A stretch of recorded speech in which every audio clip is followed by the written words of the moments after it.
नमस्कार साथियों, आप सभी का हमारे YouTube channel excellent classes Ajmer पे स्वागत करता हूं। साथियों, हिंदी शिक्षण वीडियो के लिए आज की बड़ी ही महत्वपूर्ण क्लास लेने वाले साथियों। यहां पर हिंदी शिक्षण वीडियो के जो वन लाइनर क्वेश्चन है साथियों, आज के वीडियो में मैं वन लाइनर क्वेश्चन लेकर आया हूं। वीडियो को आप अंत तक जरूर देखें साथियों। यहाँ पर 50 वन लाइनर क्वेश्चन रहने वाले साथियों। ये जो वन लाइनर क्वेश्चन है वो आपके लिए बड़े ही महत्वपूर्ण रहने वाले हैं। यहाँ पर ये कलाम के द्वारा जारी किए वन लाइनर है साथियों। हमने यहाँ पे इसकी पीपीटी बनाई है आपके लिए और आप इसे जरूर साथ देखें। आपके लिए 50 जो पर्सन है वो आपके अति महत्वपूर्ण रहने वाले हैं। इससे लगभग साथियों आप 3 या 4 सवाल आसानी से कर पाएंगे साथियों। आप वीडियो को अंत तक जरूर देखिए। हमारा सवाल सबसे पहला सवाल स्टार्ट करते हैं साथियों। इसमें लिखा है कि अगर आप हिंदी शिक्षण में भाव प्रकट करने का सर्वोत्तम साधन क्या है। हिंदी में जो भाव प्रकट करते हैं उसका सबसे बेस्ट साधन कौन सा रहेगा, तो वो साथियों आपकी भाषा रहेगी। भले आपकी कोई सी भी भाषा हो, आप भाषा के माध्यम से ही अपने भाव को प्रकट कर सकते हैं। दूसरा सवाल है साथियों, इसमें लिखा है कि प्रारंभिक अवस्था में जब शुरुआती दौर में जो बालक होता है वो भाषा कैसे सीखता है। तो शुरुआती दौर में जो बालक है सबसे पहले साथियों वो क्या करेगा, श्रवण करेगा साथियों। ठीक है, उसके बाद में वो निरीक्षण करता है साथियों। क्या करता है, उसके बाद में निरीक्षण करता है और लास्ट में वो साथियों क्या करता है, अनुकरण करता है। तो यहाँ पर ये भाषा सीखने का क्रम है, तो आपको याद रखना है, पहले श्रवण, फिर निरीक्षण, फिर अनुकरण। ये आपको क्रम हमेशा याद रखना साथियों। यही बालक की भाषा सीखने का सबसे बेस्ट क्रम रहता है। तीसरे सवाल की बात करेंगे साथ, इसमें लिखा है अगर आप भाषा की शिक्षा दे रहे हैं तो क्या होगा।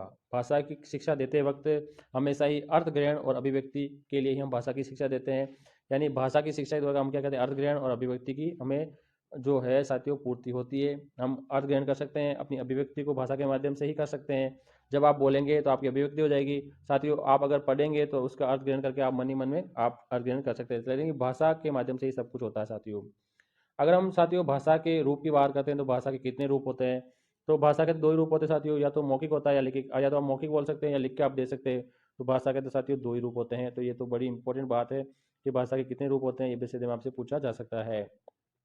अगले पर्सन की अगर बात करते हैं साथ, इसमें लिखा है कि भाषा का जो प्राथमिक रूप है ना वो कौन सा होता है। तो भाषा का सबसे प्राथमिक रूप जो मौखिक होता है, दो रूप होते हैं मौखिक लिखित। तो सबसे पहले तो आपको क्या होता है, मौखिक रूप होता है, बोलना ही हम सीखते हैं, लिखना तो बाद में होता है। तो प्राइमरी रूप तो आपका मौखिक ही रहेगा साथियों। साथियों जो भाषा के कौशल होते हैं, भाषा के जो भी कौशल है साथियों, LSRW आपने पढ़ा होगा साथियों। LSRW, एल का मतलब लिसनिंग होता है, बोलना, पढ़ना और लिखना, जो है चार जो भाषा कौशल है उससे क्या होता है साथियों। अगर आपको चारों भाषाई कौशल में आप 10 हो जाते हैं तो ये आपको उसमें क्या दक्षता प्राप्त कर लेते हैं। यानी भाषाई कौशल का ज्ञान होना ही क्या होता है, दक्षता प्राप्त करना होता है। साथियों हिंदी भाषा के अंदर क्या होता है, चार भाषाई कौशल होते हैं। इन चारों भाषाई कौशल का एक स्वाभाविक क्रम होता है। तो इसमें सबसे पहले आपका साथियों सुनना होता है, जिसे हम लिसनिंग कहते हैं। उसके बाद में बोलना होता है साथियों, इसको हम क्या कहते हैं, स्पीकिंग कहते हैं साथियों। उसके बाद पढ़ना होता है, इसे हम रीडिंग कहते हैं। और लास्ट में हमारा लिखने का काम होता है, उसे हम क्या कहते हैं, राइटिंग कहते हैं। इसलिए इसे LSRW के नाम से भी हम जानते हैं साथियों। ये आपका भाषाई कौशल का क्या है, स्वाभाविक क्रम है। और ये स्वाभाविक क्रम आप सभी को याद होना चाहिए। अगला है यहाँ पर, अगर भाषाई कौशल की बात करते हैं तो भाषाई कौशल में सबसे कठिन कौशल कौन सा होता है। तो भाषाई कौशल के चार कौशल, उसमें सबसे जो अंतिम वाला जो कौशल है लिखना, ये सबसे कठिन कौशल माना जाता है। अब जो भाषा के चार कौशल होते हैं साथियों, भाषा के चार कौशल, उसमें जो बुनियादी कौशल कौन से होते हैं।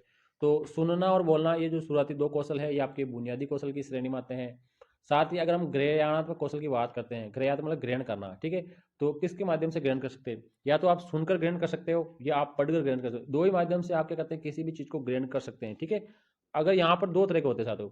एक ग्रहणात्मक होता है, ग्रहण करना, जिसमें सुनना और पढ़ना, इससे आप ग्रहण कर सकते हैं। अभिव्यक्तात्मक बात करते हैं, ठीक है, उसको उत्पाद भी कहते हैं। अभिव्यक्ति किससे होती है, जब आप बोलेंगे तभी अभिव्यक्ति होगी, या आप लिखकर अभिव्यक्ति कर सकते हैं। दो माध्यम से आप अभिव्यक्ति कर सकते हैं और इन दो माध्यम से आप क्या करते हैं, ग्रहण कर सकते हैं। तो यहाँ पर ये सवाल जरूर बनता है साथियों कि अभिव्यक्तात्मक कौशल कौन से होते हैं और ग्रहणात्मक कौशल कौन से होते हैं। तो आपको ये थोड़ा सा ध्यान रखना होगा। अगला है यहाँ पे, भाषाई कौशल का विकास है वो किस स्तर तक आपका पूर्ण हो जाना चाहिए। यानी LSRW इन चारों भाषाई कौशल का है वो विकास कब तक हो जाना चाहिए। आप कक्षा 5 तक है ना, इन भाषाई कौशल का विकास हो जाना चाहिए। अगर आप 5वीं कक्षा तक इन भाषाई कौशल में दक्ष हो जाते हैं तो आप कहीं भी अटक नहीं सकते हैं। हमारा है कि भाषाई कौशल का मुख्य उद्देश्य क्या होता है। तो भाषाई कौशल का जो मुख्य उद्देश्य आपका मौखिक अभिव्यक्ति होता है। आप कभी भी अगर भाषाई कौशल में दक्ष है तो आप मौखिक अभिव्यक्ति कभी भी कर सकते हैं। अब यहाँ पे मौखिक अभिव्यक्ति की बात करते हैं तो ये कितने प्रकार की होती है। तो मौखिक जो अभिव्यक्ति होती है साथियों, दो प्रकार की होती है, एक औपचारिक होती है और एक अनौपचारिक होती है। आप मौखिक अभिव्यक्ति एक औपचारिक तरीके से कर सकते हैं, एक आप अनौपचारिक तरीके से भी कर सकते हैं। अगर हम मौखिक अभिव्यक्ति के विकास के लिए सर्वाधिक उपयोगी बात करते हैं तो किससे होता है। तो मौखिक अभिव्यक्ति सबसे जो ज्यादा होती है वो वाद विवाद से होती है। अगर आप दो व्यक्ति आपस में वाद विवाद कर रहे हैं तो उसमें मौखिक अभिव्यक्ति की जो विकास है वो सबसे ज़्यादा होगा। और मौखिक अभिव्यक्ति दो प्रकार की, औपचारिक और अनौपचारिक। आप सीधा कर रहे हैं तो औपचारिक, आप इनडायरेक्ट कर रहे हैं तो अनौपचारिक भी हो सकती है। अब यहाँ पर जो मौखिक अभिव्यक्ति है उसका आवश्यक गुण क्या होता है? अगर आप मन से आप बोलकर कोई बात बता रहे हो किसी को, ठीक है, तो उससे क्या होता है, आपका शुद्ध आचरण होगा, शुद्ध आचरण हो जाएगा, यानी आप बोलने में क्या हो गए, शुद्ध हो जाएंगे, यानी आप बोलने का जो तरीका है ना उच्चारण करने का वो आपका शुद्ध हो जाएगा, ठीक है। ये मौखिक अभिव्यक्ति से ही होता है साथियों। अब यहाँ पर है कि पढ़ना वाचन कौशल का कौन सा भेद है? पढ़ना, ठीक है। तो पढ़ना जो वाचन है वो दो प्रकार का होता है, शेषवर वाचन और एक मौन वाचन। शेषवर्ग वाचन का मतलब होता है जैसे हम कक्षा अध्यापक जो होता है वो कक्षा के अंदर जैसे बच्चों को के से कबूतर पढ़ा रहा है, बच्चे वापस बोल रहे हैं के से कबूतर। एक मौन वाचन होता है जो साथियों क्या करता है, वो मन ही मन पढ़ना। अगर कोई विद्यार्थी है वो मन ही मन में पढ़ रहा है तो वो आपका मौन वाचन कहलाएगा, साइलेंट रीडिंग कहलाएगा। और शेषवर वाचन होगा, कोई टीचर के साथ साथ बोलता रहेगा।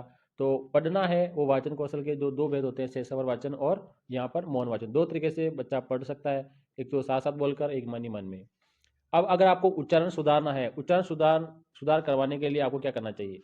तो उच्चारण सुधारने के लिए आपको शेष सवर वाचन करवाना चाहिए, ठीक है। और ये शेष सवर वाचन है ना वो प्राइमरी कक्षाओं में होता है। और जैसे आप पहली कक्षा के अंदर है, आप के से कबूतर पढ़ा रहे हैं, आपने बोला के से कबूतर, तो बच्चा बोलेगा के से कबूतर, यानी प्राइमरी कक्षाओं में शेष सवर वाचन होना चाहिए। इससे क्या होता है, बच्चों का उच्चारण है ना वो शुद्ध हो जाता है।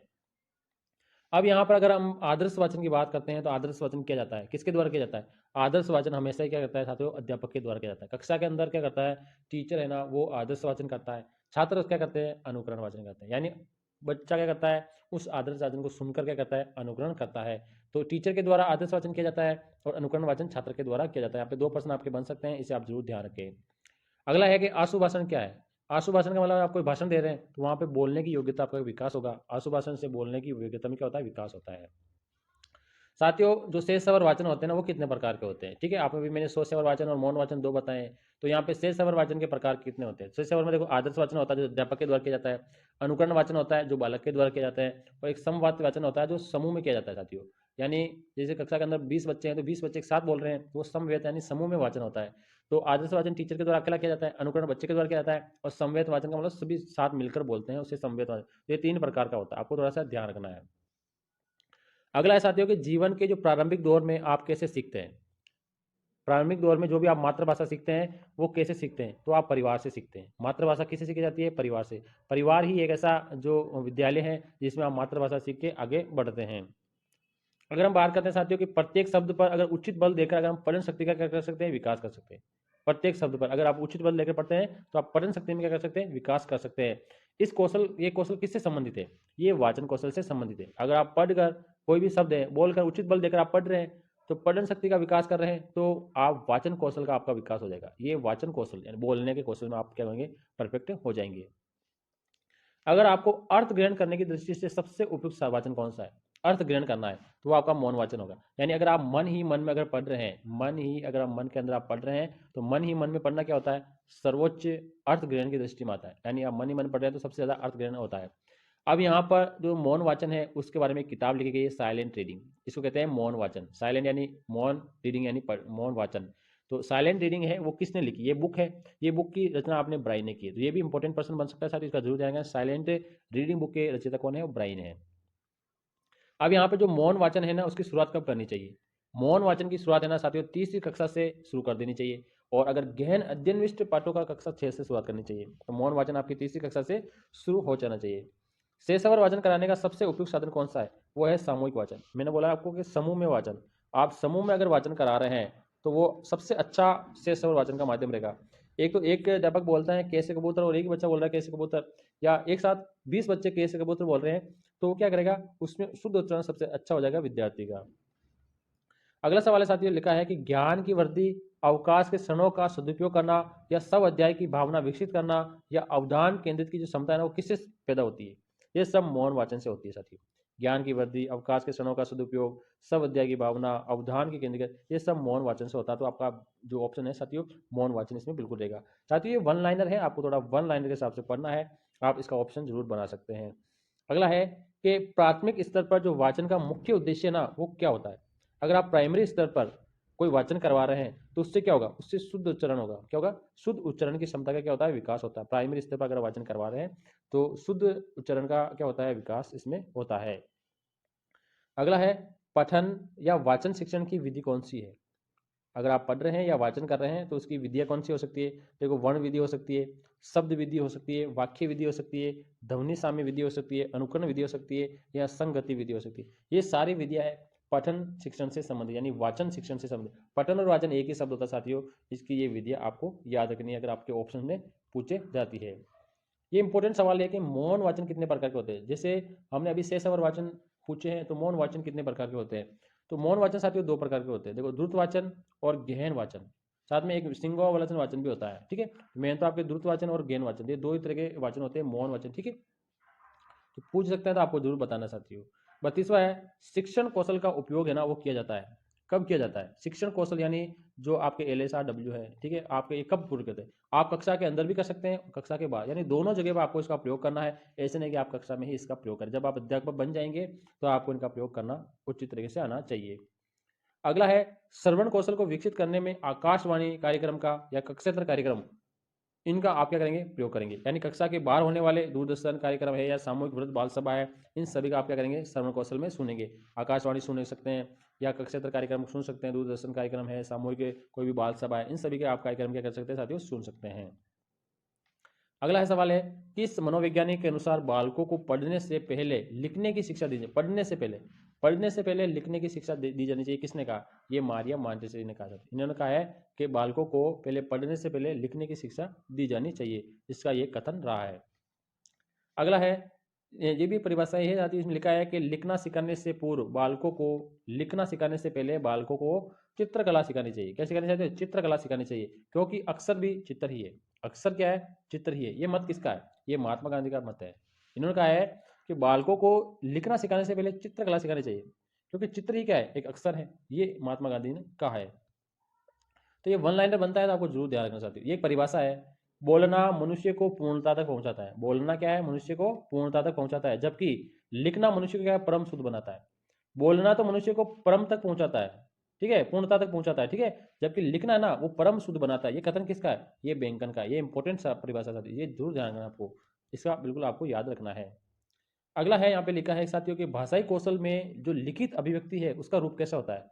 तो लिखित अभिव्यक्ति तो क्या होती है? लिखने से होती है साथियों। ये तो आपको सबको पता है, लिखित अभिव्यक्ति लिखने से होती है। और अगला है 38वां सवाल, इसमें लिखा है श्रुत लेख से किन दो कौशलों का विकास हो जाता है? तो अगर आप श्रुत लिख रहे हैं तो आप पहले तो सुनेंगे और फिर आप क्या करेंगे? लिखेंगे। अगर टीचर बोल रहा है और उसके बाद आप बच्चा लिख रहा है, श्रुत लेख में क्या होता है? ऐसे होता है। तो सुनना और लिखना, इन दो का क्या कहता है? सबसे अच्छा विकास बालकों में हो जाता है। अगला 39वां, बालकों को लिखना सिखाने से पहले आवश्यक है, क्या आवश्यक है? लिखना अगर आप सिखा रहे हैं तो उससे पहले क्या आवश्यक है? उसको लेखन संबंधी उसकी जिज्ञासा है ना उसमें पैदा करनी है। यानी लिखने से संबंधित उसकी जिज्ञासा है, उसके मन में आप पैदा कर देंगे तो आप लिखना, वो बच्चा क्या करेगा? जल्दी सीख जाएगा। अब यहाँ पर लिखने की जो कला है उसका विकास कैसा होता है? लिखने की कला का विकास अभ्यास से होगा। अगर छात्र जब तक अभ्यास नहीं करेगा, लिखने की कला का क्या होगा? विकास नहीं होगा। तो ये तो बच्चे को ध्यान रखना ही होगा, टीचर भी इस पर जरूर ध्यान दे। अगला सवाल है, शिक्षक बालक की कॉपी या स्लेट पर अक्षरों को क्या करता है? लिख देता है। छात्र इन अक्षरों को क्या करता है? देखकर नीचे वापस लिखने का अभ्यास करता रहता है। तो उसी प्रकार से वो अक्षर बनाता है, लिखता है। तो ये किस विधि है? ये अनुकरण विधि। जैसे मैंने के से कबूतर, खे से खरगोश, गे से गमला लिख दिया, बच्चा वापस को देखकर के से कबूतर, खे से खरगोश, गे से गमला लिख रहा है, तो वो क्या कर रहा है? अनुकरण कर रहा है, ठीक है, उसी को देखकर वापस लिख रहा है। तो ये अनुकरण विधि में आता है। अगला सवाल है साथियों, लेखन कौशल में सर्वाधिक महत्व क्या है? लेखन कौशल में सबसे जो महत्व है वो वर्तनी का रहता है। आप वर्तनी की अशुद्धि करेंगे तो आपका लिखना अच्छा नहीं कहलाएगा, ठीक है। जैसे आप कमल लिख रहे हैं, केला लिख रहे हो, ठीक है, तो आप जब तक इसमें मात्रा नहीं लगाएंगे तो ये क्या होगा? वर्तनी की त्रुटि रह जाएगी, ठीक है। आपने यहाँ पे कला लिख दिया, ठीक है, तो यहाँ पे मात्रा नहीं लगाई तो वर्तनी की त्रुटि रह जाती है। तो ये आपको थोड़ा सा जरूर ध्यान रखना होगा। देखो साथियों, अगर इस तरह के प्रश्न बनते हैं तो ये यहाँ पे देखो, ये आपका प्रश्न है, उत्तर आपके पीछे लिखा हुआ है, तो आप इसका थोड़ा सा ध्यान जरूर रखें। बालकों को वर्तनी की विधिवत शिक्षा है ना वो किस स्तर तक प्रदान हो जानी चाहिए? प्राथमिक स्तर पे ही वर्तनी का सुधार हो जाना चाहिए साथियों, बाद में बच्चा आसानी से उसे सीख सके। बालकों को लिखना कैसे सिखाते हैं? बालकों को लिखना ना वो सीधी रेखाओं से, जैसे सीधी सीधी रेखाओं से, ठीक है, सीधी रेखाओं से लिखना सिखाते हैं, ठीक है, तिरछी रेखाओं से नहीं, सीधी रेखाओं से। 45वां सवाल है, इंपॉर्टेंट सवाल है, वर्णों के छोटे छोटे खंड करके उन खंडों का योग करके आप वर्ण रचना करते हैं, तो ये लिखने सिखाने की ये विधि कौन सी है? ये पेस्टोलॉजी विधि है। पेस्टोलॉजी विधि में क्या होता है? छोटे छोटे खंड करके उन खंडों का क्या कहते हैं? योग करके वर्ण रचना की जाती है, फिर लिखना सिखाया जाता है। तो ये पेस्टोलॉजी विधि में होता है, ये आपको याद करना, ये मेरी मोस्ट भी पसंद बन सकता है साथियों, जी जरूर ध्यान रखें। ये तो बहुत मोस्ट सवाल है साथियों, ये आपको जरूर ध्यान रखना है। डिसलेक्सिया किसे कहते हैं? ये पठन संबंधी विकार है, पढ़ने से संबंधित विकार है, ठीक है। और डिसग्राफिया ये लिखने से संबंधित। देखो ग्राफ, ग्राफ से आप याद रखना साथियों, ग्राफ, ठीक है, ग्राफ से मतलब लिखना, क्योंकि आप लिख कर ही ग्राफ बना सकते हैं। ऐसे कोई ग्राफ बनाते हैं तो आप लिख कर ही ग्राफ बनाते हैं। लेकिया, लिख कर, बोलकर, पढ़कर। लेक्सिया याद रखना है, पढ़ना। ये आपको ये ध्यान रखना साथियों, ठीक है। ग्राफिया यानी लेखन और लेक्सिया यानी पठन, ये संबंधी आपको विकार याद रखने, ऑप्शन में जरूर आपको पूछा जाएगा। अगला सवाल है, आगमन विधि में शिक्षण कार्य कैसा होता है? आगमन विधि में उदाहरण से नियम की ओर चलते हैं आगमन विधि में, ठीक है। और इसका उल्टा जो निगमन विधि होती है उसमें नियम से उदाहरण की चलते हैं। तो आ से याद करना, आ से आगमन, आ से उदाहरण, आ से उदाहरण, उदाहरण से नियम की ओर, और निगमन विधि से नी से नियम से उदाहरण की ओर। 49वां सवाल है, वाक्य विश्लेषण के लिए सबसे उपयुक्त विधि कौन सी होती है? वाक्य विश्लेषण के लिए तो वाक्य विश्लेषण की आगमन विधि होती है साथियों। अगला सवाल है आज का और अंतिम सवाल है साथियों, इसमें लिखा है आगमन विधि के कितने प्रकार होते हैं? तो आगमन विधि के 2 प्रकार होते हैं, प्रयोग प्रणाली और सहयोग प्रणाली, ठीक है। तो साथियों ये कलाम के द्वारा जो वन लाइनर क्वेश्चनों की सीट है, इसके हमने यहाँ पे पीपीटी बनाई है साथियों। ये जो 50 वन लाइनर क्वेश्चन है आपको कैसे लगे साथियों? वीडियो कैसा लगा लाइक करें, चैनल सब्सक्राइब जरूर करें साथियों। वीडियो को ज़्यादा से ज़्यादा शेयर करें ताकि सभी विद्यार्थियों को इससे लाभान्वित हो सके। Thank you.